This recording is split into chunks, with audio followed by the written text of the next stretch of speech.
Deus, o salutaris nostra, Domini ex Deus, Deus Deus, Deus noster, Domini ex este, Angeli, Arcangeli, Pateti, Laudem Domino Maestatis,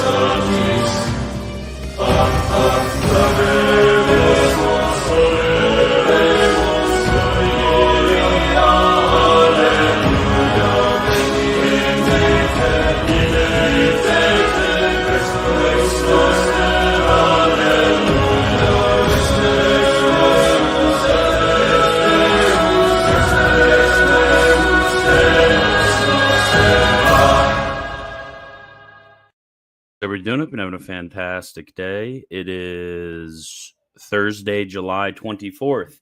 And today I have a very fun one for you. We have a very awesome video. We're going to be going over the very controversial topic of invincible ignorance, of implicit faith, and everything like that, because you will hear some of the worst and some of the most absurd formulations when it comes to discussions around this problem. You'll hear people saying, oh, this person is saved by invincible ignorance. Or you'll hear another person saying, oh, this person is saved by implicit faith. But those are completely wrong formulations. Those formulations are against the dogmas of the church, against the formulations of the theologians, et cetera, et cetera. So we need to be a lot more precise when we're talking about things. And this relates to actually the videos that I did last week and the week before on faith broadly taken. This idea of faith broadly taken that recently was taken up, and certain documents were interpreted in this sense by Michael Lofton. And speaking of Michael Lofton, I do actually need to review a clip real quick from him. It'll take me like 2 minutes. I promise, guys, this isn't going to be a Lofton A-log stream. I just need to review one clip, probably the most insane clip I've ever seen from Lofton. It's pretty crazy. I just want to go over that real quick, and then we'll actually get into the part where I explain things and we talk about cool doctrinal issues. But I just need to go over this one, because this one it's completely absurd. Okay, it's like some of the most nonsensical things I've ever seen from Lofton. It's really bad, okay? So he did this video, and it's, did Leo XIV just deny papal supremacy? And in this video, of course, he says no. He's like, he did not deny papal supremacy. But some of the comments he makes surrounding this are completely crazy. Okay, so this is what he says. Oh, never mind. That's 2 times speed. Okay, let's get back to normal speed. It's bad.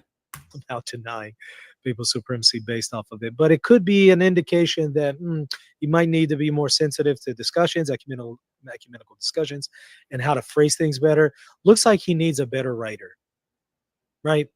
Whoever hire me, Pope Leo, hire me. I will be your best writer. Okay, hire me, Pope Leo. He needs a better writer. I'm down. I will write for free for you all the time. Whoever's writing these speeches for the popes, they need somebody better. I've offered my services, but I continue to get ignored in that regard.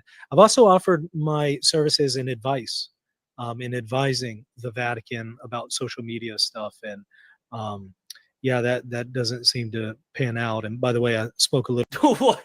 Dude, what? What are you talking about? You are a person on YouTube. You are on YouTube. You are a YouTuber. You're a person on the internet. That's the Vatican. That's the Pope. You reached out? What do you mean? You just decided to send an email to the Pope? You sent a text to the Pope. It's like, hey man, Bob, can I call you Bob? Can I call you Pastor Bob real quick? Robert Prevost. Okay, can we be a little personal here? So I noticed your speechwriter really sucks, okay? Well, I would like to advise you. I would like to give you the honor of me being your speechwriter. What's going on? What are you saying? You reached out and they didn't say anything. Of course they didn't say anything. You're a guy on the internet. You think the Pope is just going to say, hey, Michael, look, I really like your YouTube channel. I check out the streams once in a while, when I'm not busy being the head of the Catholic Church. I like to watch some streams once in a while. But could you be my speechwriter, please? Just please, Michael. This is delusional. I don't even know whether to be mad because he throws shade at Leo right here, and I love Pope Leo. I don't know whether to be mad or whether to be scared, because this man is not a healthy man. He is not healthy in the brain. This man's delusional. He's completely delusional. If you think you're going to get hired as the Pope's speechwriter, you're just going to go and you're going to send a message and say, hey, man, I think your speechwriters are pretty bad. I think I could clarify these matters of papal supremacy in your writings. If you think that's going to work and you're just like, well, I offered it, they didn't take it. What do you mean? You're a YouTuber. They don't care. Well, yeah, they don't care. They're not going to be worried whether there's a YouTuber doing a YouTube video with like 2,000 views and the YouTuber doesn't like what they have to say and they think, oh, it's not clear enough. They don't care. This is delusional behavior. So you guys need to watch out. Lofton bros, look, I love you guys. I appreciate many of you guys. A lot of people who I'm friends with disagree with me on this issue of the Lofton question. But watch out. I mean, things are getting pretty delusional. He's saying some pretty crazy things. It's getting worse by the day. Okay? And this is not going to a good place. We've seen this before with other people. This does not end well. When people have this inflated view of themselves and their role in the church, and then things don't go their ways, things do not end up well. Okay? We've seen this before. Anyways, I just had to review that because this is just one of the most delusional things that I've ever seen Lofton say in my life. But now to the actually interesting stuff. What we're going to be covering today is we're going to be covering the issue of the necessity of implicit faith the necessity of explicit faith, for salvation. Because a lot of you have probably heard some pretty crazy nonsense on this. A lot of you have probably heard that an idea like implicit faith was somehow invented at Vatican II, or an idea like implicit faith was somehow invented after the time of the Reformation, maybe if you're a little bit more educated. Or maybe you've heard that the doctrine of implicit faith was something that was only taught by Jesuit authors, etc., etc. You probably heard some pretty crazy formulations of this. And those who are proponents of implicit faith have probably explained it to you in a very unhelpful way. And it's quite unsurprising that a lot of you, if you are moderately educated on Catholic theology and you've read texts about the ascent of faith from places like Trent or Vatican I or the Catechism, or wherever else you're reading about texts on the necessity of faith, you've probably, when you heard the formulation of implicit faith, you probably thought that this was something which was absolutely crazy. So what I want to do is I'm following my favorite treatments from the Summa Monticensis. I'm not just doing that to, be that guy who just quotes the authors that are really old and stuff. But I genuinely think they have the best treatment. So if you can get access and read the Summa Monticensis, I put the citation right there. If you need to read something like the STS, the Sacra Theologia Summa, that's translated into English. Section is, it's relatively helpful. I don't think it's the best, but I think it's helpful enough to get it through. So first, in order to understand what explicit faith is, we have to understand what faith is in the first place. Because a lot of people, they kind of have this weird view of faith, and they think faith is somewhat of kind of like an interior intuition towards God. They'll make certain analogies with like spousal relations. I know my wife. It's like in a similar way I know God through faith. They'll be very mysterious. They'll be very unclear about exactly what they mean by faith. But the Catholic Church, in her dogmatic definitions, and Catholic theologians, when they are explaining these dogmatic definitions, they're very clear about what faith is. Okay, faith is something that resides in the intellect. Okay, it's a just like charity perfects the will, and hope also. So also does faith perfect the intellect, and the various other infused virtues and theological virtues, gifts of the Holy Ghost, etc., etc. These perfect our faculties in the supernatural order. So faith perfects our intellect, and it's a theological virtue, so it's ordered towards God. So what does it do exactly? So faith assents. So faith is something which is brought about by the will. So it's the intellect which assents to a truth on the basis of God revealing. So God has revealed something. So we have revelation, divine revelation come down to us, and faith is the response to divine revelation. So it's unlike knowledge, because knowledge, we perceive something and we're able to understand it based on intrinsic criteria. So based on knowing the thing itself, whether through arguments, sense perception, et cetera, et cetera. Whereas on the other hand, faith is something that is known through extrinsic criteria. So it's known through the witness of another. So for example, when your parents tell you your birthday, or your parents tell you that they're your parents, that's something called human faith. You believe all of these facts on the basis of your parents testifying to this. So faith and divine faith is what we're specifically talking about, the virtue, which is the principle and foundation of all justification. Divine faith is that virtue which believes on the basis of God revealing. So just like you may have human faith in your parents or your teacher or whoever else, where you believe things on the basis of their authority, divine faith believes things on the basis of God's authority. And we often talk about faith in a number of different ways. So for example, when we consider infants, obviously infants are sometimes justified, right? Not all infants go to hell, right? There are infants who are made just. So when it comes to the virtues in infants, the virtues are said to be habitual.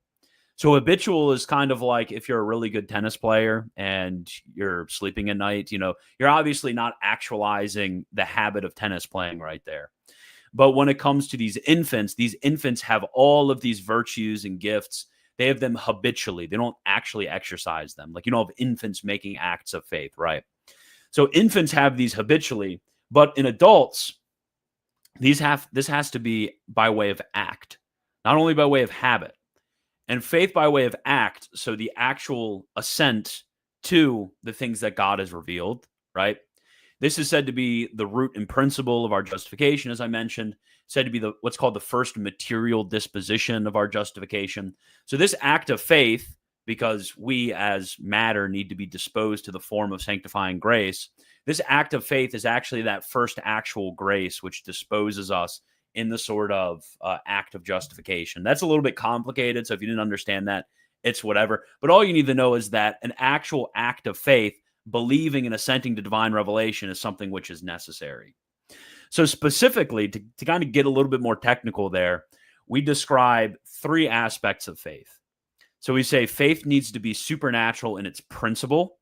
So this was the error of the semi-Pelagians. They thought that the principle, or at least the sort of first principle of faith, could be an act of nature. We don't say that. That's semi-Pelagianism. Rather, what we say is that as a matter of principle, the Spirit needs to bring this forth into us as an actual grace, okay? The second one is as a matter of material object. So by principle, this first gets elicited by grace. As a material object, the truth that is believed, and this is an error that a lot of people fall into, and we can talk about this later. But a lot of people, they think that basically God can just supernaturalize your natural knowledge. So if through, let's say, a false religion that has natural truth and goodness, that God could just supernaturalize this, and by grace, you could assent to this, but that's not how it works, because faith terminates in revelation, right? So these have to be truths which are supernatural. These are not natural truths. This is an error taken by some theologians during the time immediately after the Council of Trent, but their beliefs were rejected. I think it's Vegas and then Soto are the two. I think Soto changed his mind, though, later in life. I would have to check on the history behind that, but there were like a handful, and they were just rejected, okay?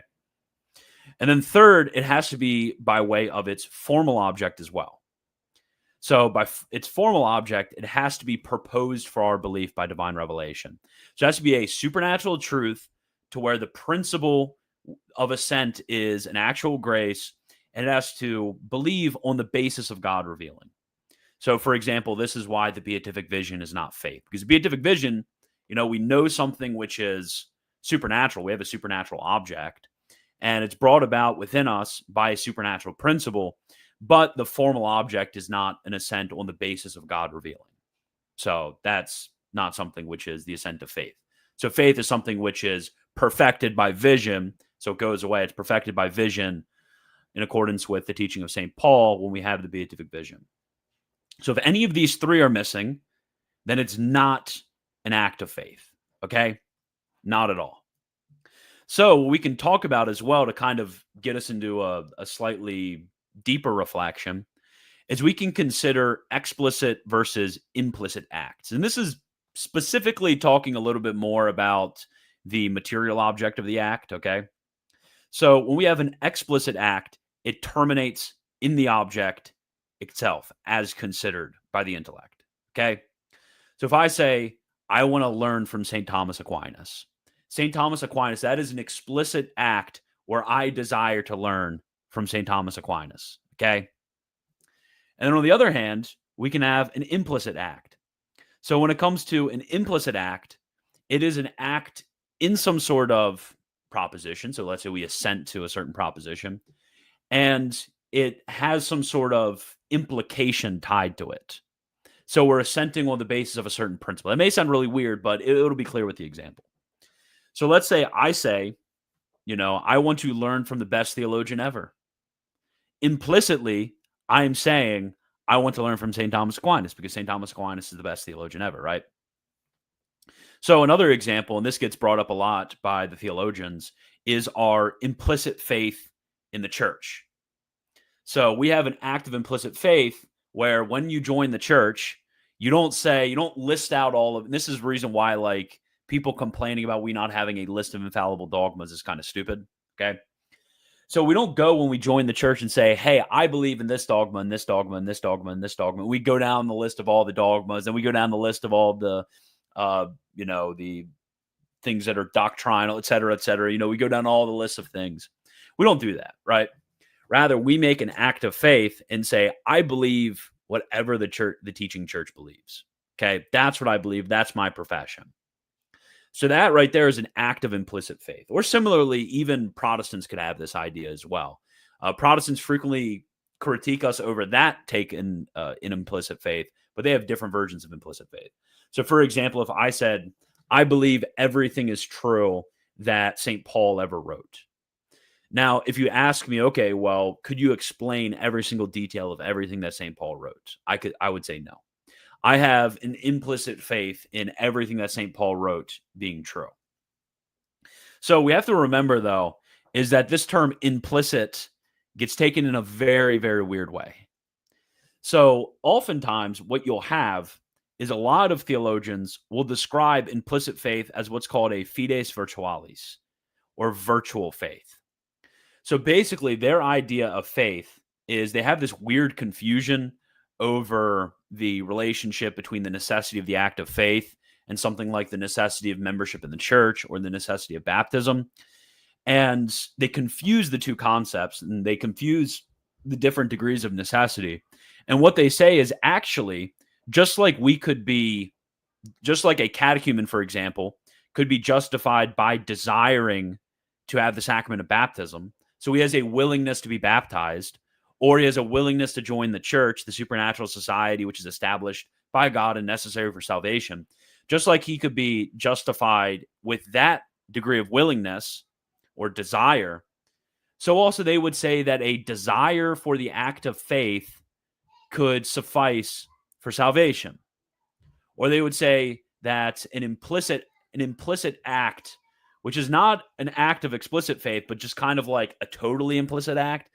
It's really weird because, as I said in the first point, and as completely makes sense, every single implicit act is an explicit act, right? So when I make an explicit act of faith, there are things implied in that. And when I say I have implicit faith in this object, I'm saying it's contained in an explicit act, right? So they think this in a really weird way, and they say, oh, well, if you just kind of have a willingness to have faith, you might not have divine revelation. You might not have supernatural objects proposed to you for your belief. But if you just have a willingness for the act of faith, that's enough. So therefore, you are saved by implicit faith. It's complete nonsense, of course. When you read the Council of Trent, when you read Vatican I, when you read the condemned propositions under Blessed Innocent XI, when you read the Catechism of the Catholic Church, when you read the documents of the Roman Pontiff since the Second Vatican Council about the centrality of the Kerygma, when you read all of these different things, it's completely absurd that you can have this idea of a mere willingness to faith somehow counting for faith. It's just absolute nonsense. Okay? But on the other hand, we can talk about implicit faith as in we have an act of explicit faith, and there are certain things implied in it. So we have to distinguish between those two senses, because a lot of moderns who go and condemn implicit faith, they actually mean the first one, not the second one. So when they're talking about the first one, this mere willingness to faith, which was taught by a handful of different authors, if they condemn that, agree with them. Say, yeah, I agree with you. That's a really dumb position. Like, I don't know how they agree with the teaching of the church and still hold to this position. Like, you can agree with these people, and you should agree with these people because they're right. You can't have this mere willingness to faith. That doesn't make any sense. It completely lacks the both material and formal objects of faith. Like, there's no way in which you could call it faith. But the second sense is a Catholic sense. You can't deny in principle that there is such a thing as implicit faith. This is taught universally by theologians, that there is such a thing as implicit faith, okay? We can get into a little bit more details about it later, but that there is such a thing as implicit faith is taught.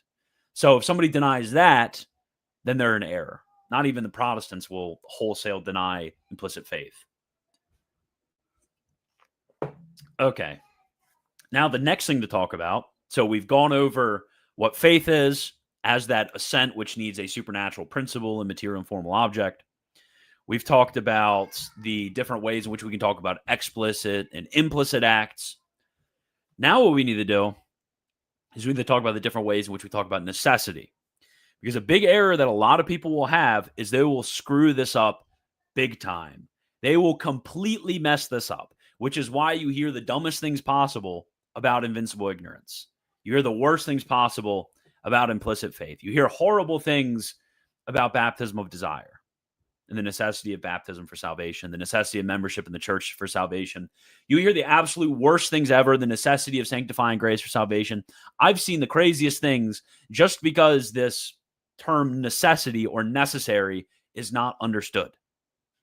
Okay? We have to remember, before I get into the distinction between these three, a lot of people would say, oh, well, with the distinction between these three, isn't it a bit arbitrary to apply this to the magisterium? Well, the theologians who are teaching, and also the authors who are writing these magisterial documents in their own private theological writings, they understood and distinguished between these various different senses of a necessity. So it's completely appropriate for us to ask, okay, which sense of necessity is being used? Okay, so there are three different ways in which necessity is used. It's very important. The first is a necessity of precept. A lot of people screw it up by thinking that having faith, or having baptism for that matter, or joining the church for that matter, that these are only necessary by a necessity of precept. A necessity of precept is basically, I tell you, you need to carry something out, right? So it's merely putting a moral obligation on another person. This is distinguished from a necessity of means, where actually you're getting something, right? So you need to carry out this thing in order to receive this other thing. A necessity of precept is just commanded. So since it's a simple moral act, it would fall under general moral theology, any treatment of general moral theology. So you would say, oh, well, if it's necessary by necessity of precept, if you can't carry out the precept, we know from general moral theology that, you are not liable for that, and therefore you're not held guilty for that. If this isn't a truly voluntary act, then you're not held liable for it, right? So a lot of people, they'll think that baptism, membership in the church, faith, these things are necessary by necessity of precept. That's completely wrong.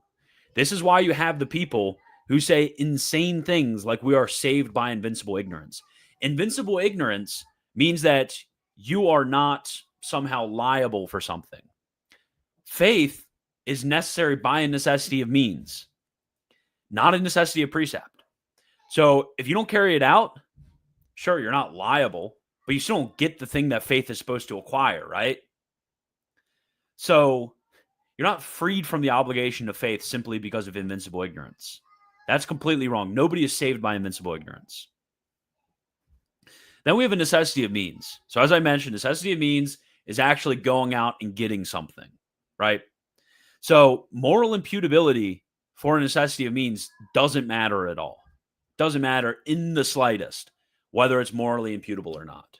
So you could have somebody who is, invincibly ignorant of all of those things that are necessary by necessity means, they still go to hell.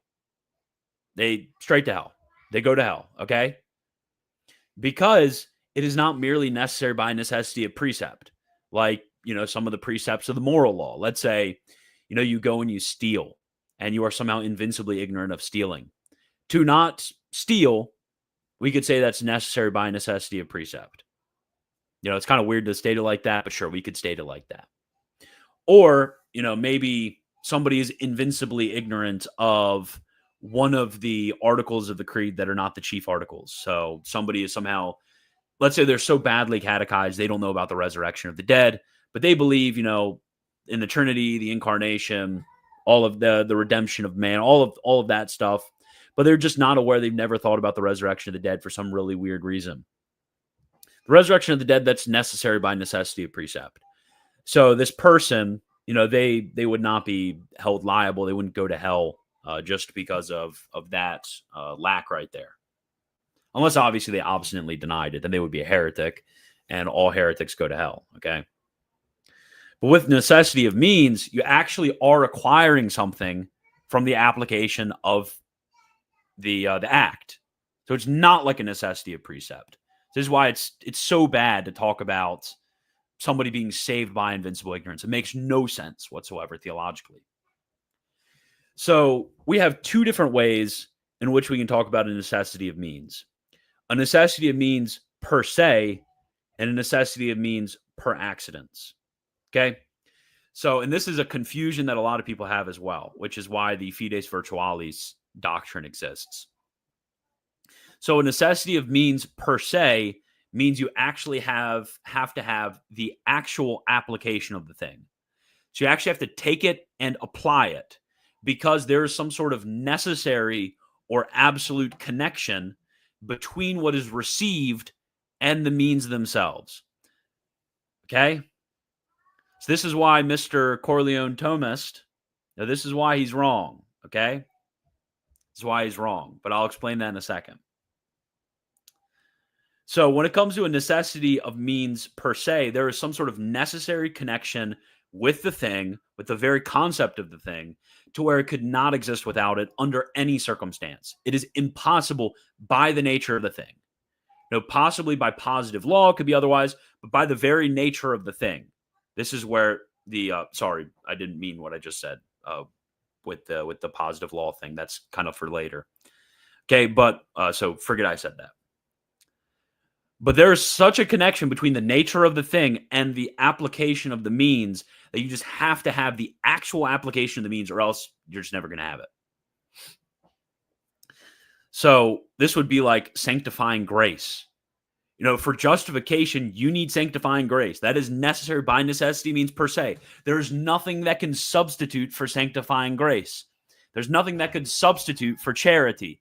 There's nothing that could substitute for the virtue of faith. And there's nothing that could substitute for the act of faith itself, because that's the first material disposition of justification. So there's nothing that could substitute for any of these things. These things have to be. So this is why the Fides Virtualis is so bad, because nothing can substitute for that first disposition, that root and principle of all justification. How would you even receive sanctifying grace without an act of faith for an adult? Obviously, talking about an adult. But then you have necessity of means per accidents. So let's say it's something which is above nature, and God has ordered it so that there are certain means to bring about this. So it's not following from the very nature of the thing itself, but it's following from the positive institution of God. So, for example, and actually I'll get into that when it comes to the act of faith itself. I won't when Mr. Corleone Thomist will be destroyed during that. So when it comes to a necessity of means per accidens, it's not only an actual adherence to the thing that could receive it, but also what's called a virtual adherence to the thing. So there's the actual application of baptism. So baptism is not necessary by necessity of means per se, right? There's no necessary intrinsic connection, per se connection, between the possession of sanctifying grace and justification itself and the application of baptism. This is obvious. Not only abstracting from questions of baptism of desire, baptism of blood, we have everybody before the institution of baptism. So this is not necessary by necessity of means per se, but only necessary by necessity of means per accidens. Another thing is the joining to the church. Joining to the church is necessary by necessity of means, but it's only necessary by necessity of means per accidens, because one could be joined to the church without being baptized into the church and becoming a member of the church. For example, catechumens. Catechumens are not members of the church. Rather, they are joined to the church by an act of the will. So you don't actually need to have the actual adherence to the thing, but you could also have a virtual adherence to the thing. So it's more than a necessity of precept because it's still a necessity of means, but it's less than a necessity of means per se because, this can be somehow supplied by an act of the will. Okay. So I mentioned before that there's that threefold supernaturality. So let's kind of break it down with what we've went over so far. Okay, so we have supernatural in principle. So for something to be supernatural in principle, is that necessary? Absolutely. Cannot be at all supplied. Yes. Because when it comes to the state of justice, when it comes to justification, which is the motion from injustice to justice, that's that change right there. In order to be just, you have to have that supernatural principle which resides in the intellect and which elicits acts of faith towards God. Okay? So it follows upon the very nature of faith. It can't be a mere natural faith. That would not be supernatural justice. And therefore, by the very nature of justification, for something to be supernatural in principle is required. And on the other hand, on the second, you have supernaturality in the formal object. So is revelation necessary? Well, when it comes to adherence to God, when it comes to the adherence to the revelation of God, we can't know God scientifically. We don't know God by vision yet. So, we can't know God scientifically in the supernatural order. That's what I meant by that. Don't get weird with me, okay? That's what I meant. I'm talking about you can't have scientia in God in this life, okay? Do not get confused. So what does it have to be? It has to be an assent of faith. An assent of faith is an assent which is based on the proposition of supernatural truths by divine revelation. So it's necessary by necessity of means per se. It is required by the very nature of justification, by the very nature of the assent of faith. It is required to have revelation. Okay? And now on the third step, okay, we're getting into our third. This is where the controversy starts. Because we can ask the question, okay, well, I have something elicited by a supernatural principle. I have something on the basis of divine revelation. What is the material object that I need to believe? And I'm specifically talking about the particular judgments. Obviously, I know the assent of faith terminates in God qua deity. Okay, I know that. You don't have to worry about that, okay? But I'm specifically talking about those particular articles which are necessary to formulate. So what is required by the very, what is, on the one hand, given by precept by God? So what does God order us? So there's that. Those are the things necessary by necessity of precept. So if we do not have that act of faith and those things are necessary by necessity of precept, and we are, inculpable for this, obviously not going to go to hell, okay? Then second, how about those things which are necessary by necessity of means per accidens, which I talked about earlier? We could have, in this case, with our explicit act of faith, we could implicitly believe in those things. So what is that second category right there? What are those things demanded by God, kind of like baptism is instituted by God with a necessity of means per accidence? And then on the third hand, what are those things which are demanded by the very nature of the assent of faith itself, to where it is impossible for faith to exist without assenting to these things? So when it comes to the necessity of precept, this is something which changes in our state of life, obviously. When it comes to the sort of the minores, as they're called by the medievals, so like the simple people are going to be very different than those who have higher roles in the church and may need to understand a lot more of the dogmas and give the assent of faith to many more dogmas than the simple person may in their simple belief in the creed and then some of the more publicly known dogmas. Okay. So necessity of means, that's just going to differ person by person. Okay. Depending on their state in life, this changes. But when it comes to a necessity of means, so like what are those things ordered for all to acquire that gift of sanctifying grace, ordered in that way? Well, generally speaking, there's four. Some will add more than this. Some will say basically all of the articles of the creed. Some will say, and I disagree with all the articles of the creed thing. Some will say it is, and this is, I think, the formulation that's right. It's going to be that God is, so God is the author of the supernatural order.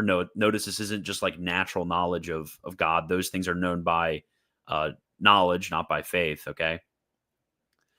So it's going to be that God is, as author of the supernatural order, that he rewards those who are just. So that would be remuneration. I think remuner. Why can't I pronounce that word? Okay. The rewarder in the supernatural order. So for certain acts, he rewards those with beatitude. Then you have the Trinity, which is preached to all men. This is necessary by necessity of means. And then you have the Incarnation. This is necessary by necessity of means. And the last two, the Trinity, the Incarnation being necessary by necessity of means. This was taught under a pope whose name I think might Clement the 13th. No, Clement the 13th. No, definitely not. No. Who was this taught? I made that up. Okay. I don't know who was taught under. I forget. 18th century pope. Okay. But you have this teaching of the Holy Office that the Trinity, Incarnation are necessary by necessity of means, not merely by necessity of precept. So those are the four that generally get brought up. But the big question, this is the question that everybody fights over, okay?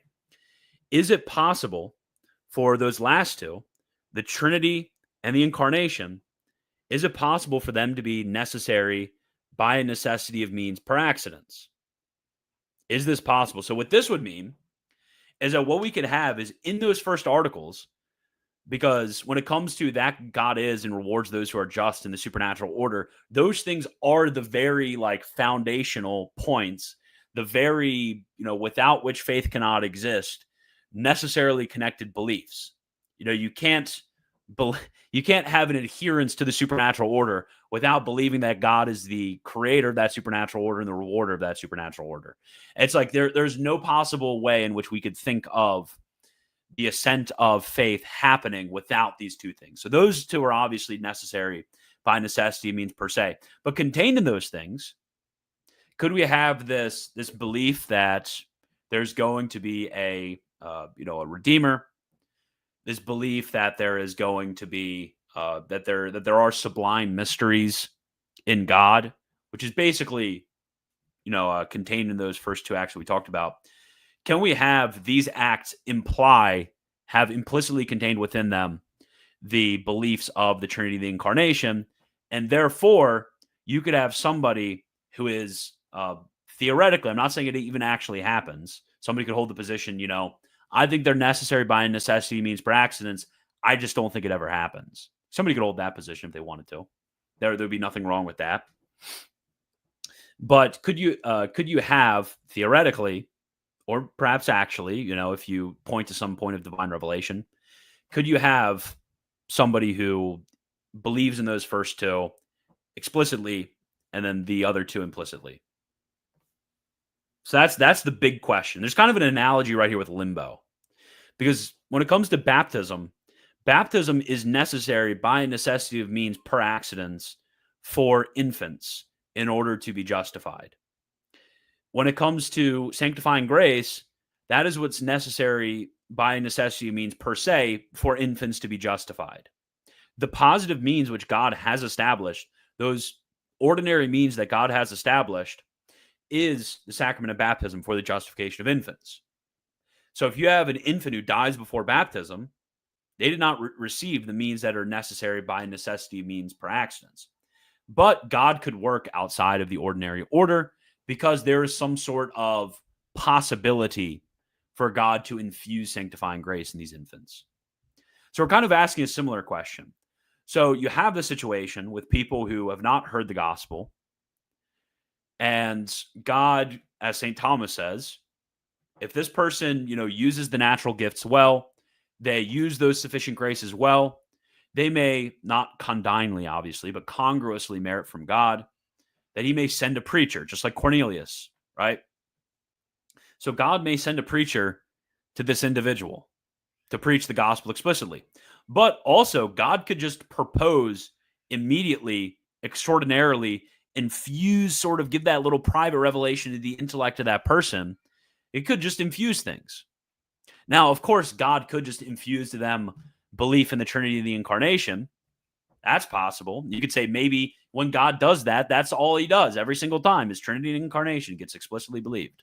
You could believe that and still hold exactly what I'm about to say. So the question is, with that individual, does God, could God, if he wanted to, is it within the possibility of the act of faith? This is the question that's being asked. Is it in the possibility, the very act of faith, for God to simply infuse those first two without the explicit belief in the Trinity of the Incarnation? That's a very, very, very, very, very narrow question that we're asking right now. So practically speaking, when I look at the paper, which was, and I respect them, all three of these men very much. When I look at the paper that was written by Father Crean, Dr. Joy, Dr. Phimister, they wrote a paper on implicit faith. I think that their history was, and I don't think their history was too accurate, when it comes to the historicity of beliefs on this point.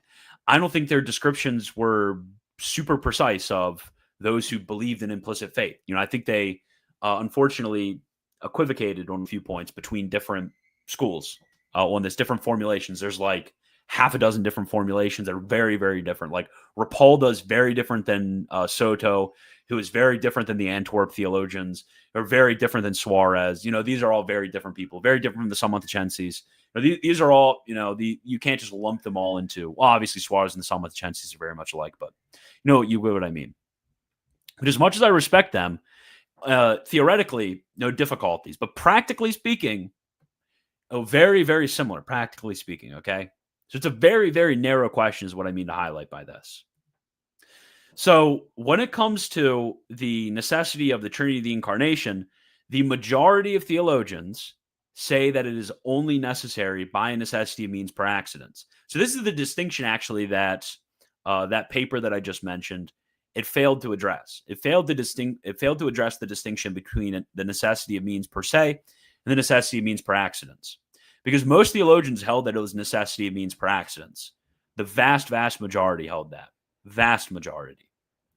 But because they didn't distinguish between those two, they just said, necessity of means. Therefore, they kind of assumed in their writing, in their minds, that this meant a necessity of means per se, which it doesn't. And a lot of these theologians, they explicitly clarify themselves that they're distinguishing between these two concepts. So there's two arguments that I think settles the fact that these are necessary by necessity means per accidens. Again, you don't even have to believe that anybody's actually justified in this way in order to hold this point. You could just say, yeah, I just don't think it happens ever. You could absolutely hold that. So first proof, the adherents to these objects are not included in the very idea of the material object of faith. So when you have the very idea of the material object of faith, the revelation of the Trinity of the Incarnation are not necessarily included in this. If God so pleased, he could have revealed three of the articles. God could have revealed the Trinity, that he is the author of the supernatural order, and that he rewards those who are just in the supernatural order. He could have revealed the three. He could reveal just two of them. He could have revealed 3, the Incarnation, and the other 2. He could have done those things. It's not included, just like he could have, he didn't have to do baptism. He could have continued circumcision if he wanted to. He could have, done an anointing of oil as a way of being that necessity of entering the church, right? He could have done many different things. He didn't have to do baptism in particular. And then the second proof is that there are times when explicit faith in the Trinity and the Incarnation were not required. Explicit faith in the Trinity and the Incarnation. There were, I agree, in the Old Testament, the maiores, the greater ones, had explicit faith in the Trinity and the Incarnation. But when it comes to the minores, the lesser ones, there were times in which you had individuals who didn't have explicit faith in the Trinity and the Incarnation. So therefore, it could not be, by definition, necessary by necessity means per se. Because if something is necessary by necessity means per se, it could never not happen, ever. So this, very clearly contradicts this. And before I continue, I do want to address an argument that frequently gets brought up. And obviously, I love St. Alphonsus. I think St. Alphonsus is brilliant. I think he's awesome. I think he's obviously a million times holier and more brilliant than I will ever be. Okay. But with this one, he did kind of have a little bit of an oopsies. And the reason why I feel comfortable saying it is I've seen others point to this as well. Very orthodox, traditional theologians, who were well-read, much better read than I am. But St. Alphonsus, what he will say is oh, both are probable. So he'll say, they're both probable. So he's not saying that a necessity means per accidence is like heretical or anything like that. But what he will say is oh, well, when it comes to the Trinity and the Incarnation, a lot of the theologians say that these are necessary for salvation. For example, St. Thomas says this. They say that explicit faith in the Trinity and the Incarnation is necessary for salvation. Or they'll even say, in later theologians, St. Thomas doesn't even get this distinct about it, but they'll say, these are merely necessary by necessity of means. They'll sometimes just say that. But neither of those two formulations are against what we say. We think that explicit faith in the Incarnation and Trinity are necessary, not only necessary but by a necessity of means. Okay? But unfortunately, there was a long time where a lot of theologians did not distinguish between the various different uses of necessity too well. So you get statements like the statements from St. Alphonsus that says, the majority of theologians historically held to this, when that's not necessarily true. Another example of this actually comes at Vatican I. It's really weird. They have this draft of a constitution on the church, and it talks about the salvation for those who are outside of the membership of the church, right? We'll talk about those outside of the membership of the church, and it says a necessity of means. It says it in there. And a lot of the bishops kind of freaked out about this, and they're like, what are you talking about, necessity of means? There are people who are outside of the church. Are you saying they're all damned? That's crazy. And the author of the document said, whoa. We distinguish between necessity of means per se and per accidents. You don't know about this? And they kind of just eventually just kind of moved on. But this was even a good number of different bishops and different theologians during this time could not distinguish or did not distinguish properly between the various different uses of necessity, which led to some confusion, okay? So it's not at all true that the vast majority held on to the necessity of means per se view. They literally just said it's necessary, which we agree upon. Okay, so to kind of give you a summary, there's 4 errors when it comes to faith that need to be avoided. So first, the necessity, the fourth is the error of the fides virtualis. So this confuses the necessity of the act of faith, which is per se in adults, with the necessity of baptism, which is per accidents. So it sees the act of explicit faith just like you would see the application of baptism. So they would say just a desire or willingness for explicit faith is enough, which is just nonsense. Because the act of faith, not saying the act of faith in this or that object, but the act of faith is something which is necessary by necessity of means per se. Then the second one is the error of the hyper invincible ignorance crowd. So with these, they just see faith as necessity of means. So if you can't have faith, then you're good. The third one is those who believe in faith in the broad sense. So this would be like Michael Lofton's error. And this eliminates the formal object of faith.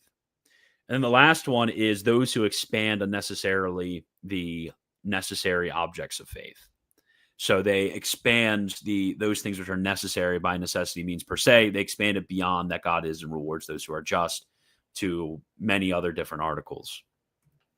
Okay, and then to kind of finish it off, I wanted to give an application of this because I have been going on for a while. Oh my goodness, I'm almost an hour in.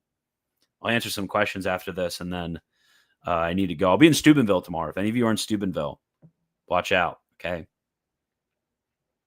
But when it comes to membership in the church, membership of the church only happens by sacramental baptism. A lot of people don't realize this, but in order to be a member in the church, sacramental baptism. Catechumens, not members of the church, okay? So sacramental baptism, not baptism of desire, okay? Not baptism of blood. Sacramental baptism is the only way to become a member of the church. Because member of the church, correlates with this, okay? That's the means for entering in. So catechumens, not members of the church. And then you may have those who are in non-Catholic communions. Perhaps they have been baptized, and everyone who's baptized becomes a member of the Catholic Church, and they may become removed from the church by 3 acts: heresy, apostasy, schism. Not merely material, but formal, okay? And then some will distinguish between notorious and, there's different distinctions that the theologians make. But for our purpose, we can kind of keep it at that right now.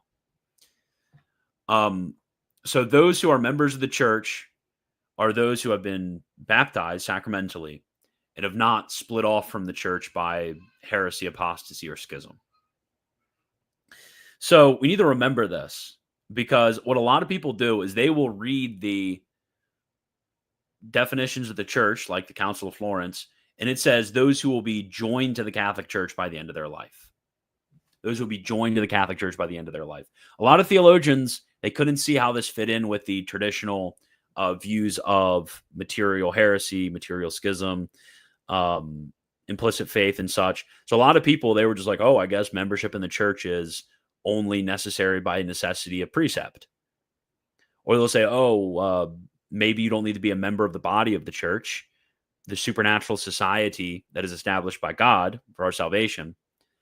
But maybe you could just be a member of the soul of the church, which is basically just to have sanctifying grace. But both of these, while of course seeking some legitimate good, which is to reconcile traditional teachings of the church without going into opposed errors, they fell into errors, okay?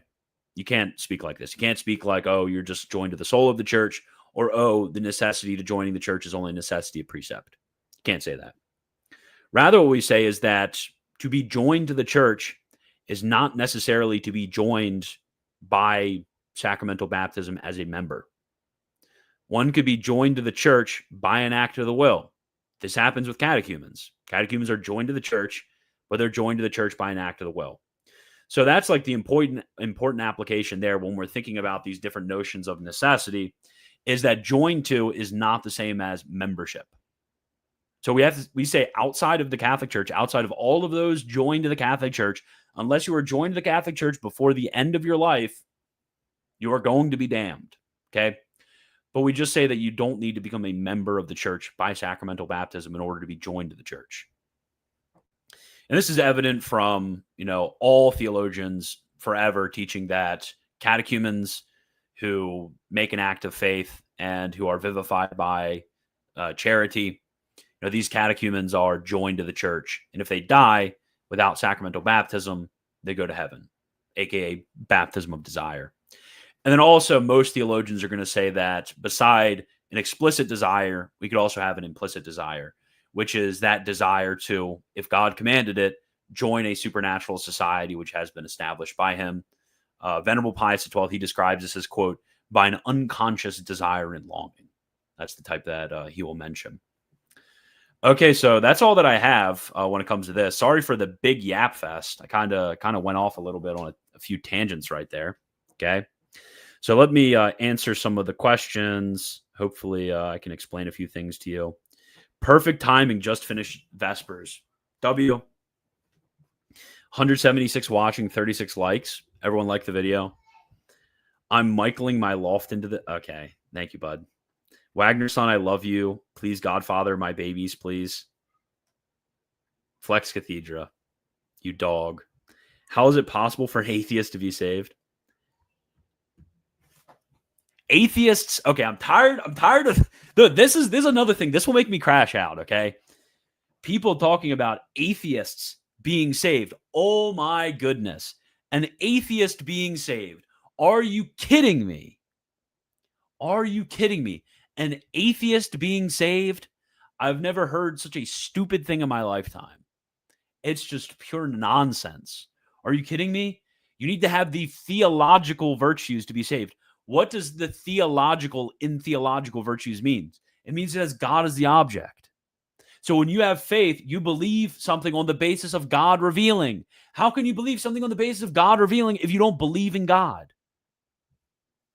No, it's not possible for atheists to be saved. Okay? I don't even know why this needs to be said. There's some weird misreadings of the Second Vatican Council that lead people to these crazy notions that atheists can be saved.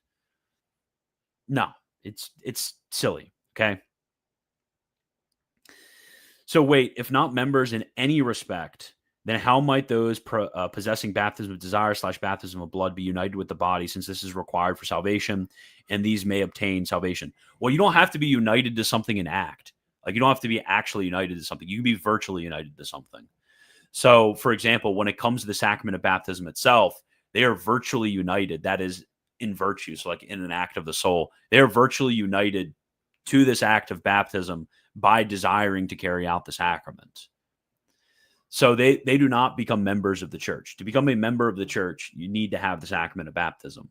To be joined to the church, Venerable Pius XII, he mentions in Mystici Corporis, he talks about the many people who are joined to the church by an unconscious desire. To be joined to the church doesn't mean that you, the unconscious desire and longing, rather. To be joined to the church doesn't mean you have the sacrament of baptism, you become a member. Membership of the church is only acquired through baptism, and it's only lost through heresy, apostasy, or schism. So, yeah, I mean, I get why the language can be confusing, but I think it's necessary to distinguish between membership and being joined to. This is in the magisterium itself. And it explains things much, much better than what a lot of the things of, member of the soul or only necessary by necessity of precept. Okay.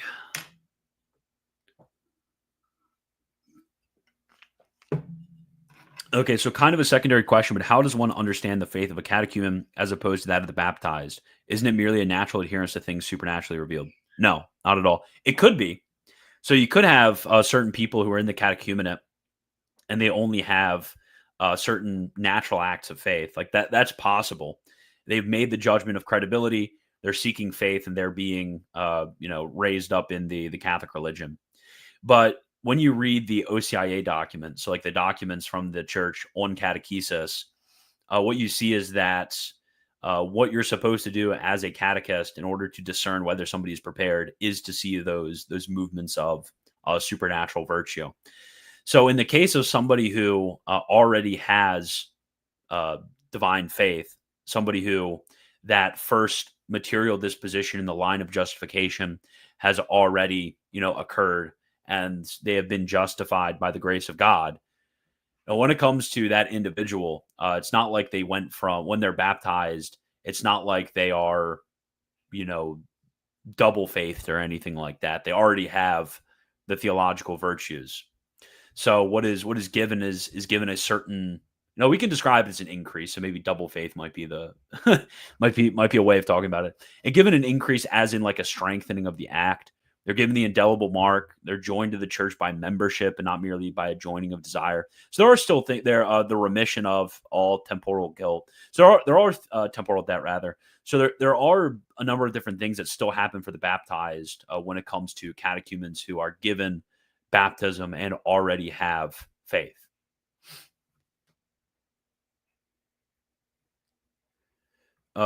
See, now I thought all sacraments cause the grace they signify. So being separated from the church, body of the church, blah, blah, blah, blah, help.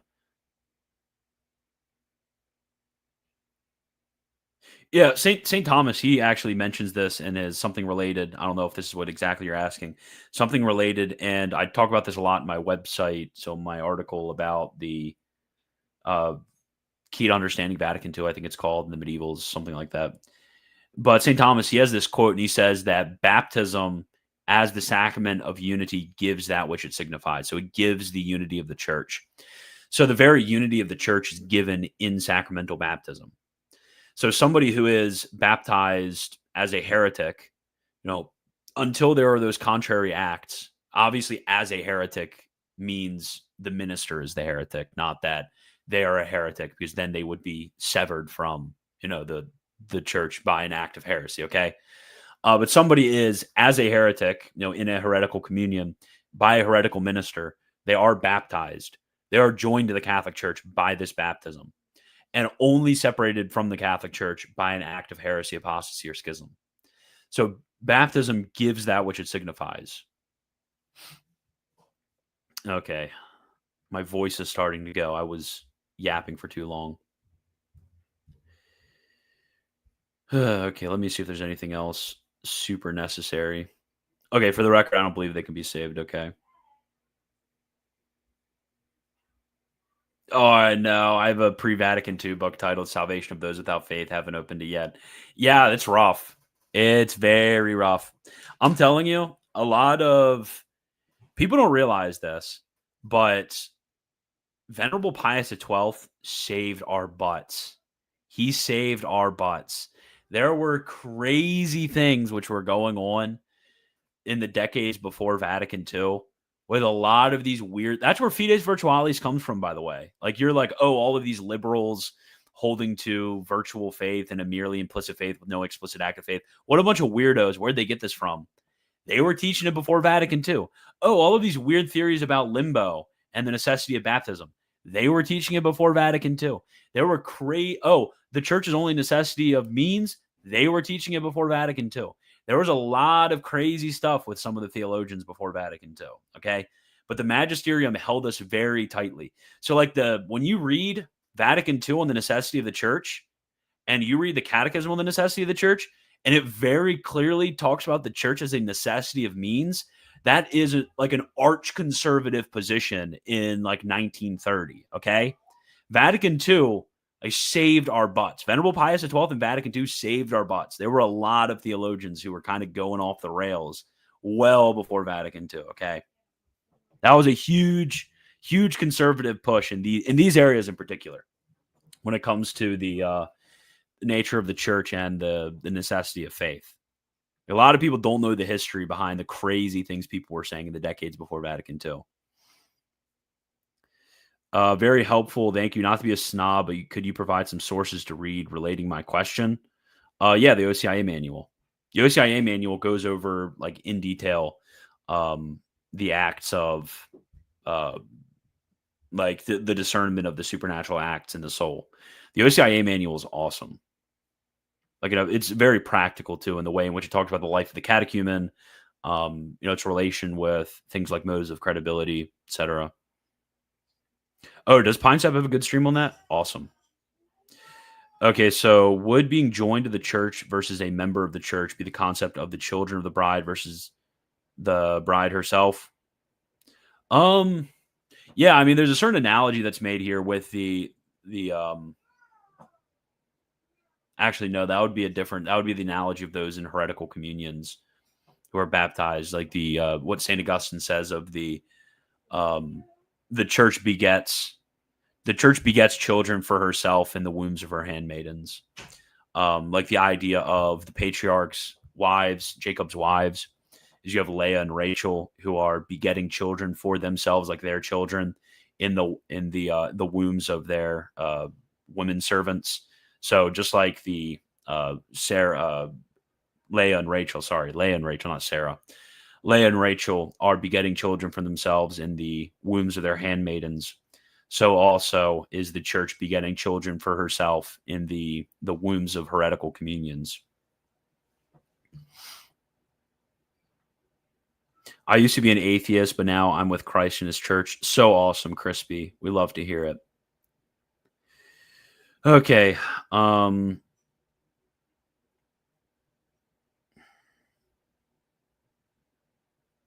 Yeah, I'm just going to leave before I crash out. Yeah, he did do that, just not to hurt the kids' feelings. And if anything, I mean, even if you wanted to say, okay, this is what he said, like he was just wrong. I mean, it's not a magisterial statement from a pope.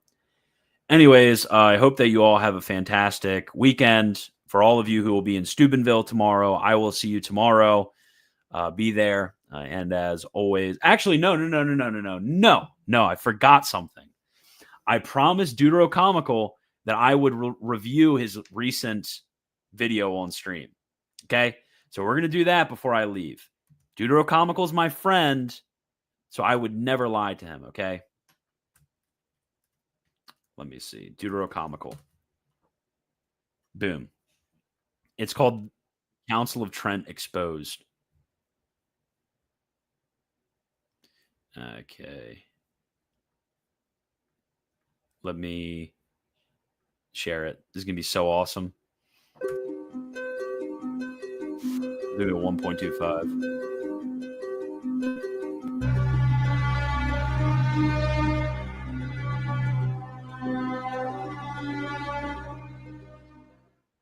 This is Brother Tomas Cruz, bad@beingcatholic.com.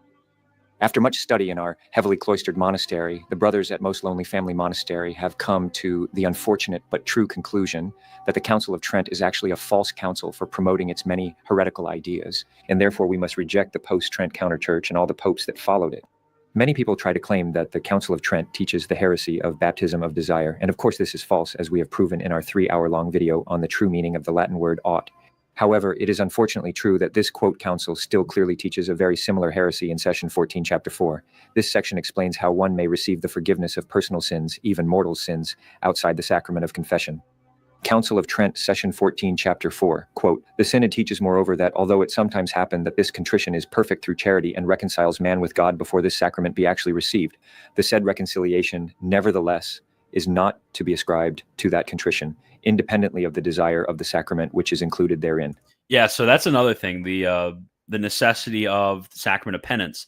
That is old. A lot of people don't bring this up. A lot of people are like, oh, you're just reading into all this stuff. You know, the theologians, magisterial documents always talk about the necessity of the sacrament of penance for forgiveness of sins. And nobody ever interprets this in this really crazy, weird sense, like the diamonds do. So this is a good point. I like when people bring up this point. End quote. This is, of course, the same exact error as, quote, baptism of desire, which is why this idea of, quote, perfect contrition, aka confession of desire, should also be rejected. The idea that sacraments can be received by desire is heretical. It is also clearly yielding to the Protestant, quote, reformers who push the belief that one should simply confess their sins directly to God and without any need for the sacraments or ministerial priesthood. Those who say otherwise are simply John 20:23 mockers. What's even more blatantly erroneous about this council is that it actually contradicts itself. Council of Trent, session 14, canon 6, quote, "If anyone denieth either that sacramental confession was instituted or is necessary to salvation of divine right, or saith that the manner of confessing secretly to a priest alone, which the church hath ever observed from the beginning, and doth observe, is alien from the institution and command of Christ, and is a human invention, let him be anathema," end quote. So we can see that this quote council says in one place that sacramental confession via the priesthood instituted by Christ is necessary for salvation, but then says in another place that personal sins can be forgiven before the sacrament is actually received. The true counsel by the true church would not make such an obvious contradiction.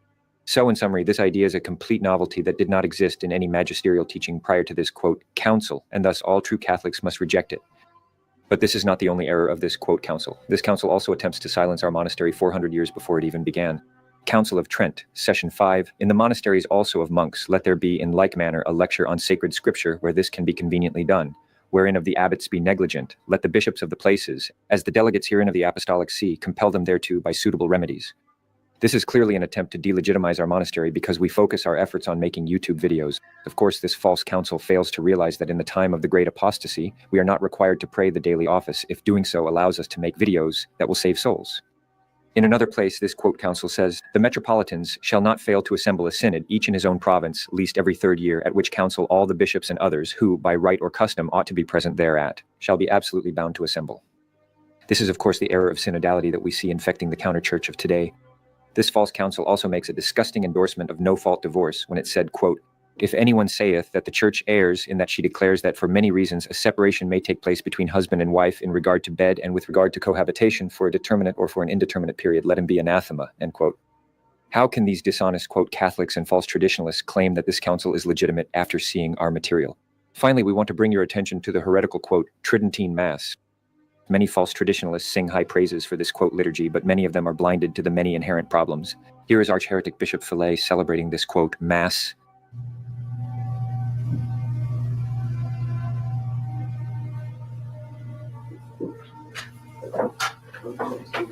Did you see that? Let's play that again. Many false, quote, traditionalists like to point out that the, quote, Novus Ordo replaced genuflections to the Blessed Sacrament with simple bows. And while they are right about this being a distortion of true liturgy, this is also true of the, quote, Tridentine Mass. And to be absolutely clear, Bishop Fillet is not deviating from the rubrics or attempting some sort of liturgical abuse here. The rubrics for the, quote, Tridentine Mass is for the priest to merely bow rather than genuflect when passing the tabernacle at multiple points during the Mass. Men of goodwill who have eyes to see and ears to hear will see that this robber council created a false counter-church when every bishop in the world accepted it universally. Please visit our website, the only place where the true Catholic faith can be found. We only post the most engaging and important information that is crucial for your salvation.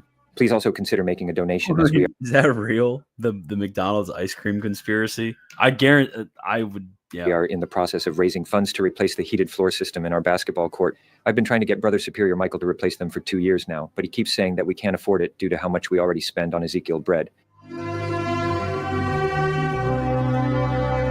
So true. I love that video. That's so funny. That guy's great. That guy's great.